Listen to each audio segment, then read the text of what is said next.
جیسے ہی تیسرا دن آتا ہے تمہاری قبر کی زندگی کا، جب 3 دن گزرتے ہیں تمہاری ناک کے ذریعے سے پیٹ کی چیزیں باہر آنے لگتی ہیں، ناک اور منہ سے نکلنے لگتی ہیں، اور 40 دن تو بہت دور کی بات ہے۔ جسموں کا خیال کرتے ہو؟ میں تمہیں بتاتا ہوں اس جسم کی حیثیت کیا ہے۔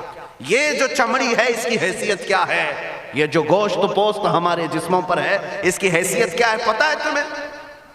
اس کو سجانے کے لیے عورتیں 2-2 گھنٹہ شیشے کے پاس کھڑے ہو کر میک اپ کرتی رہیں۔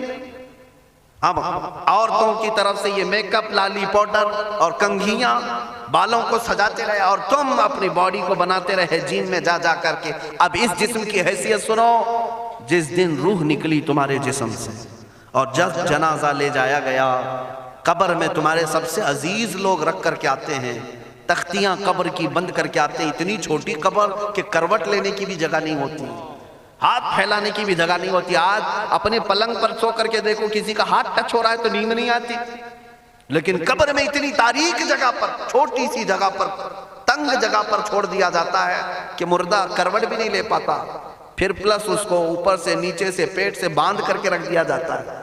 تمہیں پتہ ہے اب حکماں نے جو لکھا ہے وہ سنو بزرگوں نے، جیسے ہی تیسرا دن آتا ہے تمہاری قبر کی زندگی کا، جب 3 دن گزرتے ہیں تمہاری ناک کے ذریعے سے پیٹ کی چیزیں باہر آنے لگتی ہیں، منہ کے ذریعے سے انتڑیاں یا جو بھی اندر کا لیکویڈ ہے سب باہر آتا ہے۔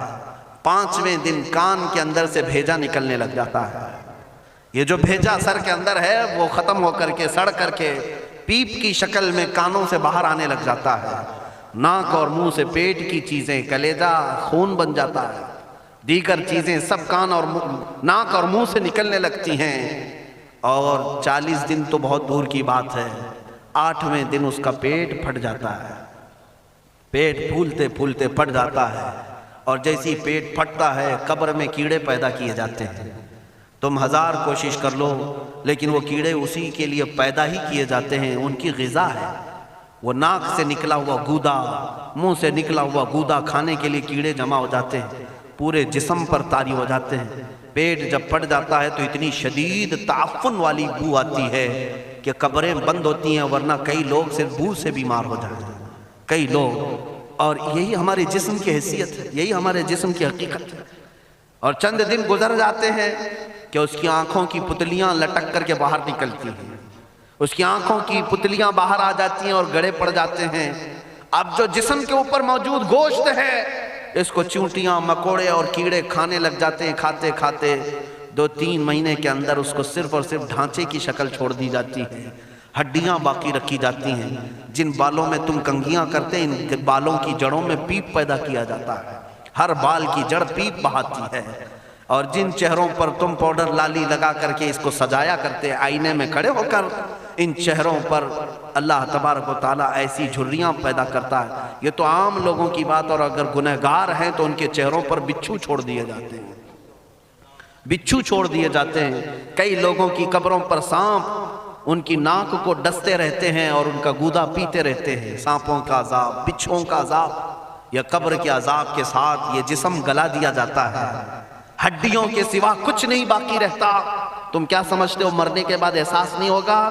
مرنے کے بعد ہر درد کا احساس دگنا کر دیا جائے گا۔ آج زندگی میں جتنا تمہیں چونٹی کاٹنے سے درد ہوتا ہے، مرنے کے بعد یہ درد 10 گنا زیادہ بڑھ جائے گا، تمہیں اور درد ہوگا، اور درد ہوگا۔ یہی جسم جو کیڑوں کی غذا بن گیا، کفن ختم ہو گیا، ہمارے جسم میں پیٹ کا گودا باہر آ گیا، آنکھوں سے کانوں سے ساری چیزیں لکوڈ ختم کر دی گئی، بھیجا کانوں سے بہہ کر کے نکل آیا، بچا کیا ہمارے پاس؟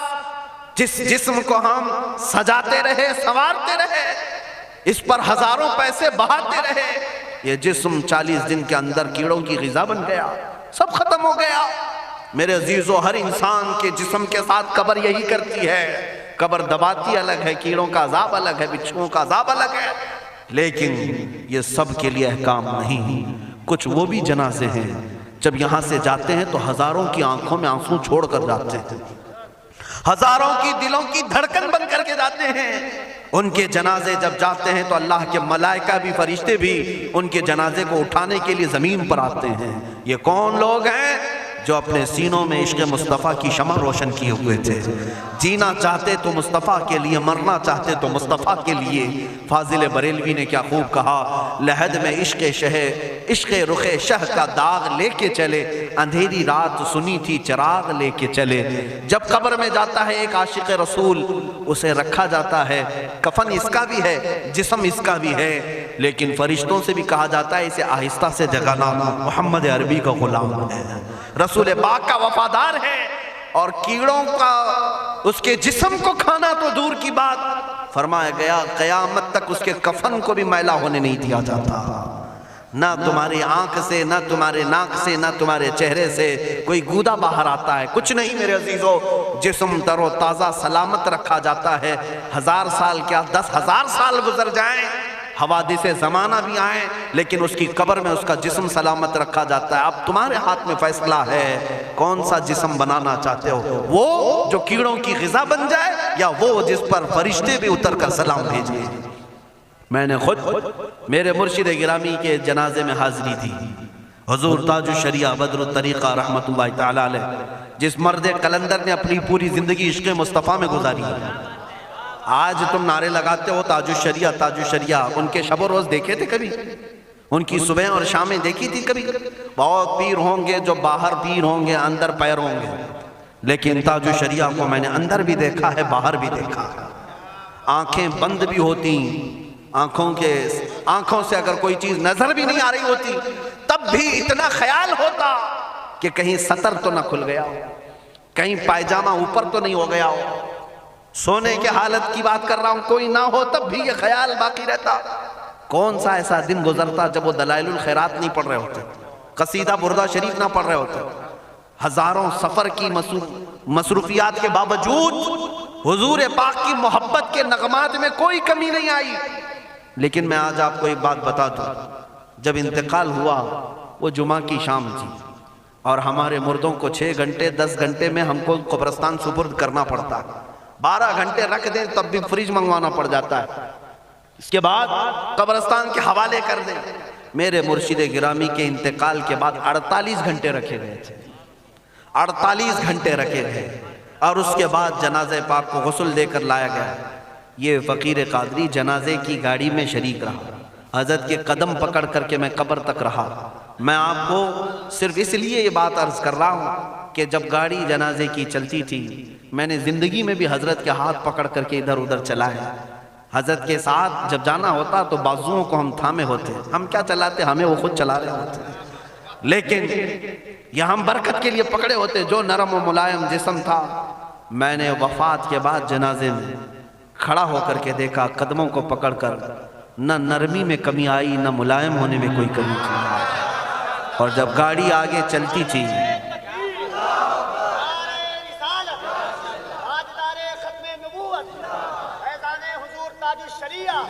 جب آپ گاڑی جنازہ جس پر رکھا ہوا تھا چلتی تھی، تو میرے عزیزوں زندگی میں جس طرح جسم نرم ملائم تھا، میں نے دیکھا کہ گاڑی جب اس کے دھڑکے ہوتے تھے ادھر ادھر، تو پیٹ مبارک اور سینے مبارک ویسے ہی ہلتا تھا جیسے کسی زندے کا ہلتا.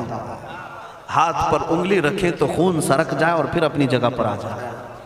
یہ کوئی مبالغے کی بات نہیں کر رہا ہوں، یہ آنکھوں سے دیکھی ہوئی چیز ہے. اور قبر انور میں رکھنے کے بعد جب ان کے صاحبزادے اور داماد نکل کر کے آئے، تو تھوڑی دیر کے بعد ہم نے دیکھا کہ چہرہ خود بخود قبلے کی طرف تھا.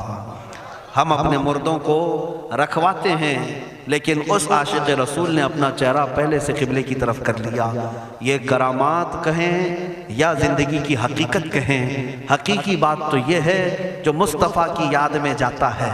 اس نے کیا ہی خوب کہا شاعر کہ میرے جنازے پہ رونے والوں فریب میں ہو بغور دیکھو، میرے جنازے پہ رونے والوں فریب میں ہو بغور دیکھو، مرا نہیں ہوں غم نبی میں لباس ہستی بدل گیا. ہاں، مرا نہیں ہوں غم نبی میں لباس ہستی بدل گیا ہوں. ان عاشقوں کا حال یہی ہوتا ہے کہ یہ مر بھی جاتے ہیں، انتقال کر بھی جاتے ہیں، تو بس لباس بدلتا ہے، لیکن زندگی پہلے سے اور بلند ہوتی ہے. عزیزان گرامی تمہیں اسی بات پر میں لانا چاہتا ہوں، کون سی زندگی گزارنا چاہو گے؟ کون سی زندگی؟ یا عیاشوں کی، یا نچنیوں کی، یا مجرا کرنے والوں کی، ان ظالموں کی جو جہنم کی طرف تمہیں لے جانے کے لیے تیار بیٹھے ہیں؟ چند دنوں کی عیاشی ہے، تم گانے گا کر اچھل کود کر کے اپنے نفس کو تو راضی کر سکتے ہو، لیکن رب ذوالجلال کی رضا کبھی نہیں لے سکتے۔ آج تم دنیا میں فلموں کی زندگی جی کر کے تھوڑی دیر کی خوشی تو حاصل کر سکتے ہو، لیکن قبر کی راحت کبھی نہیں لا سکتے، قبر کا سکون کبھی نہیں لا سکتے۔ قبر میں اگر سکون چاہیے تو صرف ہمارے سینوں کو ادھر حوالے کرنا ہوگا، مصطفیٰ کریم کے حوالے کرو۔ اب اپنی زندگی کو بدلنے کا وقت آ گیا۔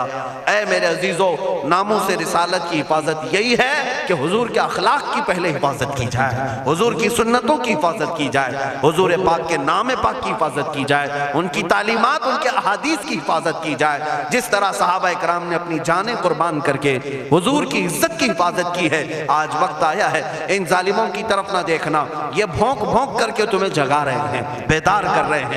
میں جواب دیتا رہوں گا انشاءاللہ، لیکن ساتھ میں ان حادثات کو اپنے لیے ایک الگ انداز سے دیکھتا ہوں۔ اگر کوئی کتا کوفے میں بیٹھ کر بھونکتا ہے اور میرے نبی پاک کی عظمت پر حملے کرتا ہے تو درد تو ہوتا ہے، لیکن ساتھ میں عقیدہ بھی تو ہمارا یہ ہے، رہے گا یوں ہی ان کا چرچا رہے گا، رہے گا یوں ہی ان کا چرچا رہے گا، پڑے خاک ہو جائیں جل جانے والے۔